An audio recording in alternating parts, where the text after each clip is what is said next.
Look back upon your early church. May we be reminded of their faith and their strength. May we be reminded of their courage and the power of which we spoke in your name. Gracious Lord, as we come before you a thankful people, may we express our gratitude through service to you and love with each other. For this we pray. Amen. We are closing the Christian year in the next couple weeks, and as we close out the Christian calendar, it is part of our duty to God, or part of our tradition to offer up thanksgiving for all that has been blessed upon us throughout this year. It is actually not just the Christian tradition at this time of year to actually be thankful that through many cultures and traditions, including the Greeks and pagans before Christianity, it was around this time of year that they would bring in the harvest and they would all gather together to celebrate a great feast, thanking the gods for all that they had gathered together, for the goods that they had stored up for the winter, and it was a time of celebration. In the Christian year, we have the Harvest Home, which is this Sunday, and we have Thanksgiving this week as part of American culture. And you may have noticed on your bulletins there's actually a painting of a Greek Harvest Home. This is pre-Christianity, but that's why there's a peacock on there. It's part of their signs of prosperity. But it is in this tradition that we kind of close out our Christian year as Advent starts the new Christian year. And so it's kind of a way of preparing ourselves and helping us to start the new year with joy and thanksgiving. I thought about these comparisons and contrasts this week as I was looking at Harvest Home and Thanksgiving, and thought about how our culture now is a little bit different than what the culture of the early church was. And I thought it would be interesting to kind of look at them as we prepare this week and as we get ready to celebrate both Thanksgiving and as we begin to prepare to celebrate Christmas. And so as I was looking at the book of Acts and I was reading about the early church, I noticed that there's things that jumped out at me from the early church. And the first was how the church kind of functioned. The early church was very much like a family. That the members of that community were so close together that they really held all things in common, that they gave up unnecessary possessions and things like that, and if they didn't need an extra one, if the community had one, they only needed one, and so they would share those things. And the early Christian church would also share meals together and living space, and I thought about just how close they must have been to eat every breakfast together and to come home from work and to all sit around a large table and have dinner together, and how it might have felt like a feast almost every night because they all got to be together, and there was always so many of them in the church. And I began to notice and read about how the apostles were preaching and how their preaching had this power and how it was converting people and stuff. And I realized that there's a connection. That it wasn't just the words that the apostles were speaking, but it was the community that they were inviting people into. I mean, this is a community that people needed. You see, the Roman and Greek culture that was in control of Jerusalem at that time was very much about a hierarchy and the social standards, and it was very much about kind of this marketplace, this kind of free market type idea, and there were all these people that were in the wealthy class that would kind of rule and govern over everything, and then there were kind of everyone else. And all of the people who were not a part of the government to-dos and not up in that hierarchy were left to kind of struggling, that they never quite had enough to make it, or if they did, they had just enough. And they didn't get to do a whole lot of celebrations, and because life expectancy was so low, they didn't usually have a lot of extended family. And so when they would hear the apostles preach about God's love, and then they would see the church and the community of believers, of this group of people who were not family by their own blood, but who were made a family by Christ's blood, it was something they wanted to be a part of. They wanted to feel like they had a place to belong. They wanted to feel like there was a way to make it, to have enough. And they would notice how this early church and their way of sharing things, their way of not having unnecessary duplication, would allow them to free up extra income so that they could take care of the needy and the poor. And in fact, the widows and the orphans and the criminals and the possessed, which could be also the addicted and the differently able, all of these people had their needs met because the early church, rather than everyone having their own meal or having their own house or even having their own things, would share their things so that they had the money to make sure that these people were taken care of, and they would invite them in. And often in the early churches, like a rich family would house everyone on their estate. And so they'd have one property that they all shared and lived on, and they enjoyed this family feeling. And the church grew by the thousands.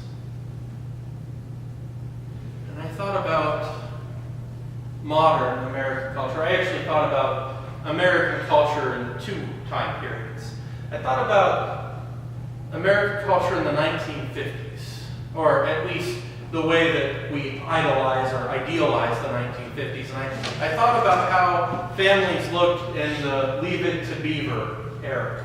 And you have this idea where an entire family kind of considered everything that the family had to be the family's. You know, the family had a television, maybe, or a radio, and it was the family radio or the family television.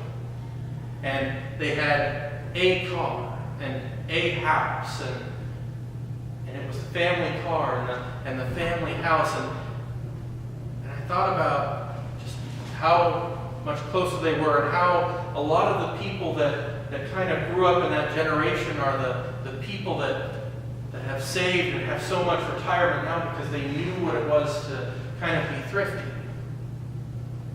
And how that was kind of like the early church, except that it was still just a family by blood. And then I thought about our modern American culture.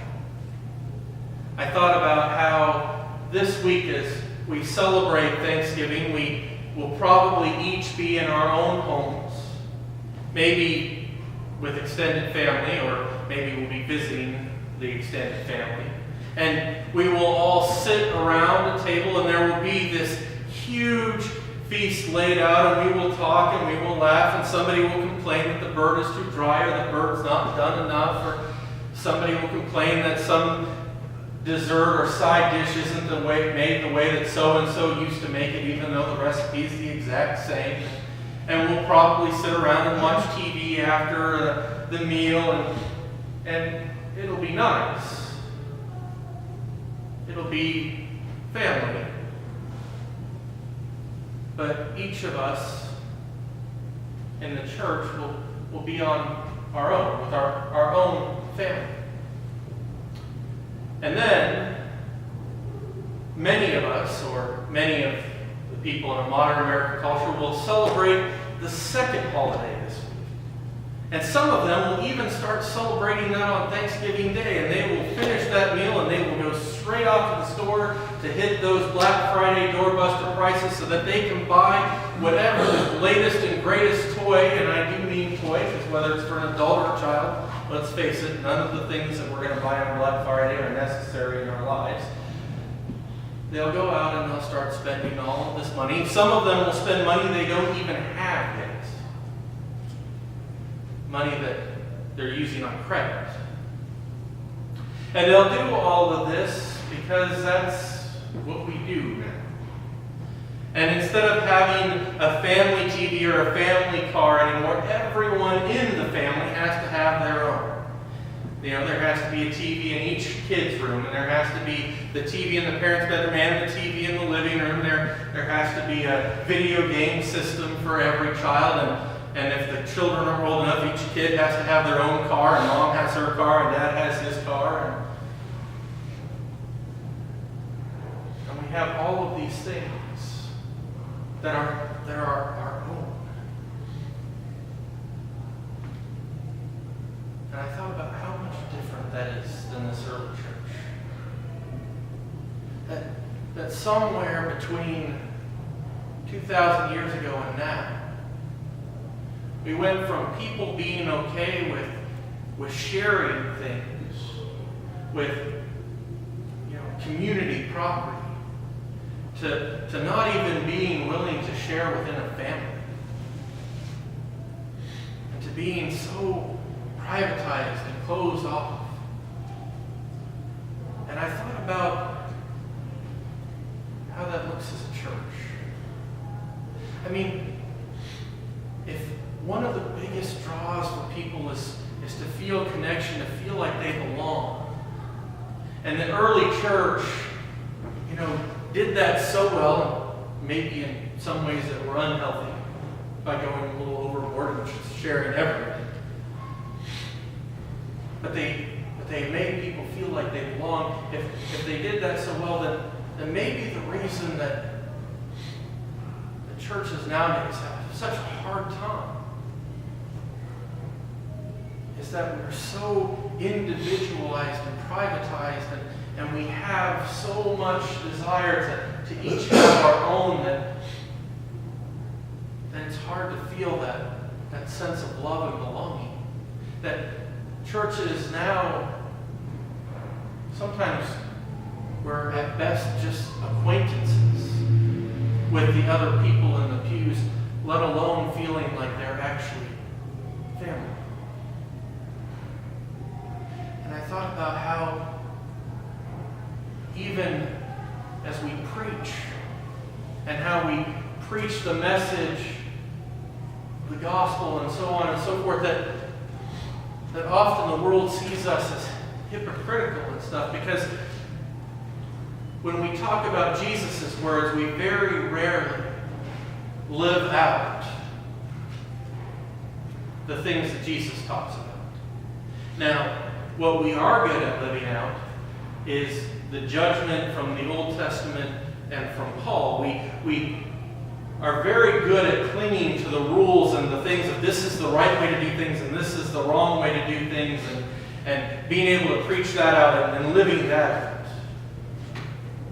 It doesn't take much work to find churches that will tell you how, because you do this particular act, you're not good enough for God, or that you're going to burn in the fires of hell.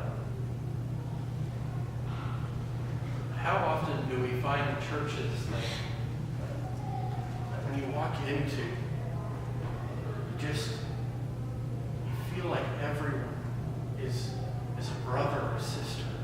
You feel like everyone is a person that you want to sit down and eat dinner with night after night and just get to know better. And I began to wonder if maybe we could learn a little something from the early church. I mean, even if we were to start small, what could we do if, let's say, just 2 families in a church were to have Thanksgiving together? And instead of having all of these leftovers that we'll pack away in the refrigerator for the next 2 weeks and that we'll eventually forget about or grow tired of eating, what if more people were there to eat that meal? And then the money that would have been used to buy the other meal for this other house were used for other people. Or what if we chose to not spend so much on Christmas and on our toys, and instead thought about the people who can't even afford to eat, the homeless vets, the widows and orphans, the elderly who can't afford their medications? What if we thought about them rather than the latest and greatest toy that we can pick up for super cheap prices on Friday?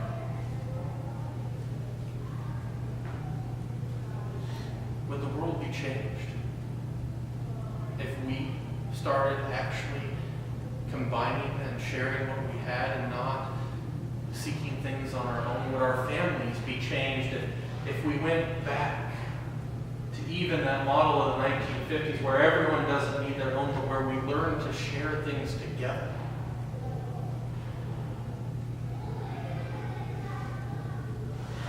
And if we changed the world, would our message be more powerful? Would more people come to know Christ and experience His love if we, as a church, could grow closer ourselves and invite them into that relationship? I think it would. I think that if we started living and loving each other as if we truly were blood family, Christ's blood, then I think other people would want to be a part of that. And I think that all of the problems that we see with the world now begin to be combated with Christ's love. Amen.